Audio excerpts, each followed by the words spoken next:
Thanks for joining the talk today. So, my name is Janine. I'm VP of Engineering and Site Lead in Hotel here in Belfast. So I'm just going to talk today about, as the title says, my engineer and leader path. So I suppose when you're an engineer, it's very hard to know whether you want to go into a leadership role. I didn't know. You have to ask what drives you. Is it coding and architecture, or is it a bit of both? Is it maybe growing people? Is it making things better, setting up a landscape to make things better and things like that? Also, you have to ask yourself, are you willing to let go? Because that's one thing I struggled with. You're an expert in your field by the time you maybe get into wanting to go into that leadership position, and then you have to trust your team, and it is hard to do. So I think that's the main thing, is just ask what drives you and whether you're willing to let that go as well. So my path is pretty linear, but it wasn't easy, as it sort of shows on the screen.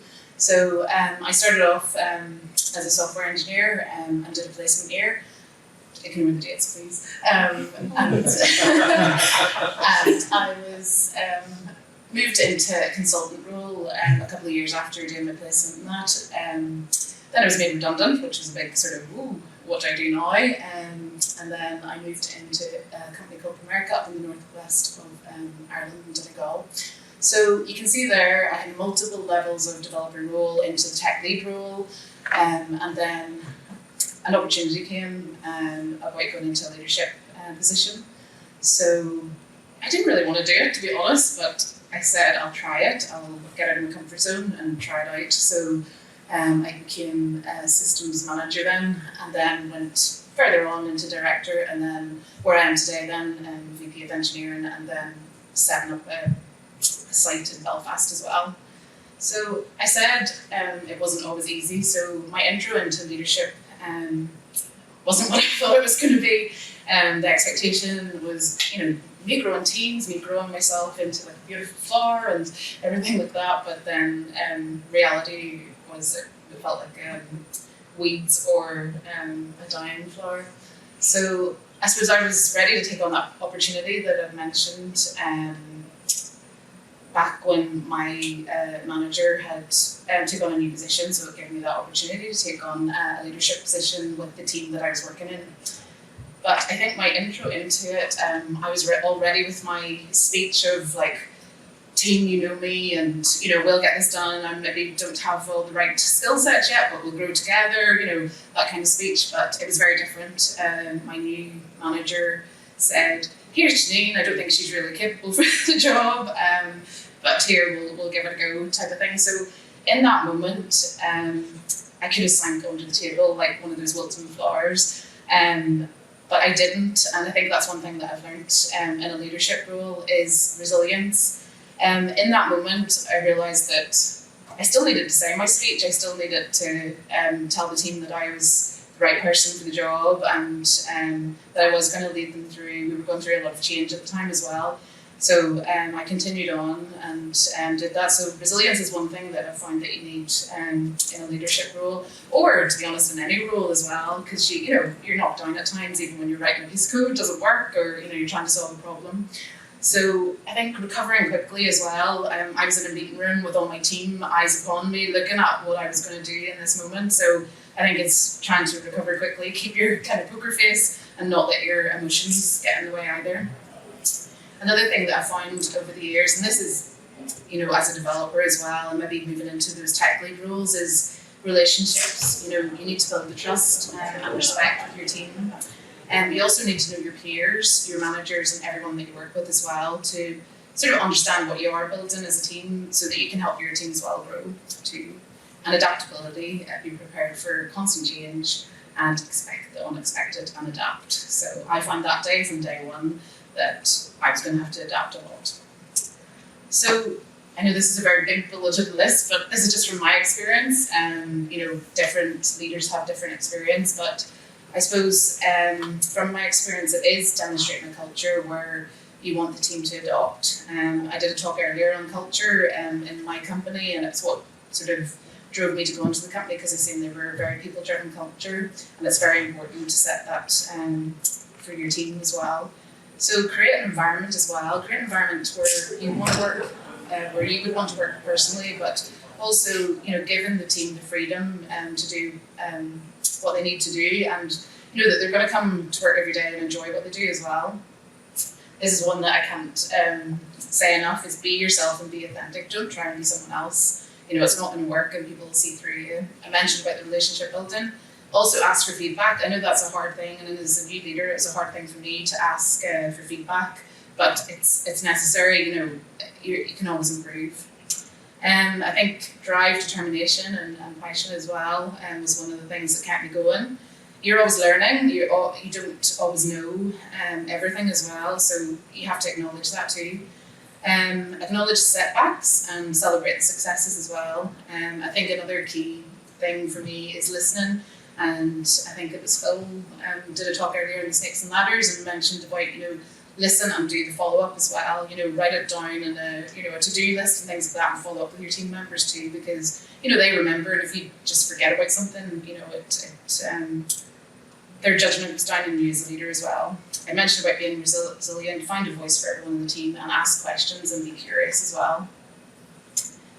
So I suppose before I maybe got into a leadership role or advice from other managers and things like that, is don't underestimate the value of time. I think it was spoken this morning about sometimes it's not the right time to do things in software, so take that time to think about things, and also take time to get to know your team and their needs and things like that as well. So time is you maybe want to do things really fast, but do them gradually as well. I suppose know which battles to fight as well and what issues are important. I have my task manager in the back here, and he taught me that one. So it's kind of it is knowing which battles to pick. Think about how your team see you as well. They're watching you, so you want to lead by example as well. And if there maybe is things going on in a company or something, you need to kind of keep that smile on your face and not be doom and gloom and things like that as well. You can't fix everything, and it's okay to say you don't know as well. I've learned that. I think I've learned from being that expert in my area of code and things like that I had to let go. It was hard, but it's okay now to say I don't know. I'll go and ask the team, or I'll get advice and things like that. Step outside your comfort zone as well. I wasn't sure whether I wanted to do that leadership opportunity, but I did, and I stepped out of my comfort zone, and I soon realised that it was something that I did enjoy doing, and it's something that I am, from my team's feedback anyway, that I feel that I'm good at as well. I suppose another thing as well, which was given to me, is don't change who you are to fit in. You just don't be authentic. Also have a mentor as well, someone that you can trust and talk to and talk over things, different scenarios and things like that as well. So just a few recommended reading and listening if you are thinking of going into leadership positions, or you are in a leadership position. There's Chris Terrace there, Newbie BS leadership book. He's got really good podcasts of different leaders as well, which I find really inspiring over the last few years. Then there's thought leaders as well, all over LinkedIn. Shady Sahara as well. She is got this YouTube channel and she's amazing. She does little sort of 5-minute talks and things like that, and it's just some really inspiring stuff in there that helps grow your confidence and just makes you a better person as well.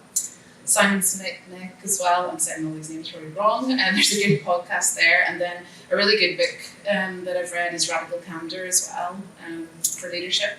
So those are just some of the things, if you are maybe thinking of dipping your toe into it, seeing if it's for you and things like that, I would recommend some of that as well. So I just want to say thank you for listening. Maybe a little bit early, I've got a habit of doing that, speaking through things, but if there's any questions, I can take them. When you ask for feedback, do you always get feedback? Yes, I know it is a bit awkward at the start, especially when I've recently taken over a new team and things like that, but I think as the relationship gets on, I use a little template that I actually took from sort of my last company too. It's like a 2x2, so it's 2 pieces of feedback that you're you feel that your manager's doing well, and then two pieces of feedback that you feel that they could improve on as well. So I think when there's something not that formal, but when there's something that people understand the direction and things like that, and they do see improvements from these 2x2 feedback as well, that they will do it then. You know, so I know in my company now everybody is they are vocal, so they are, but we do have that sort of speak up culture as well. So you know, there's transparency, so people do tell you when you're doing something maybe that they don't like. So it is good. Also, the mentor, did you like go out seeking a mentor, or was one assigned to you in the company? So I would have sort of a mentor outside of work that I seeked out, but also have one inside of work as well. So I did go and seek one, and then I sort of seek the one inside work as well. You know, so it's good to have from the sort of the business context as well.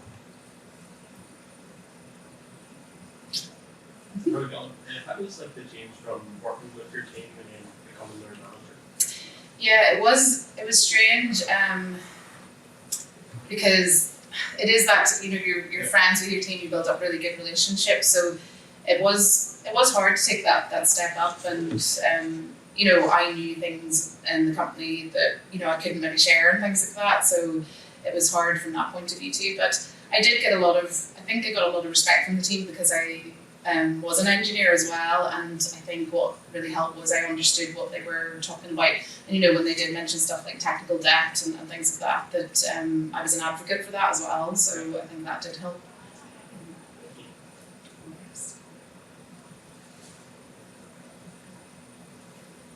Any other questions? Okay, well, look, thank you very much. Yes.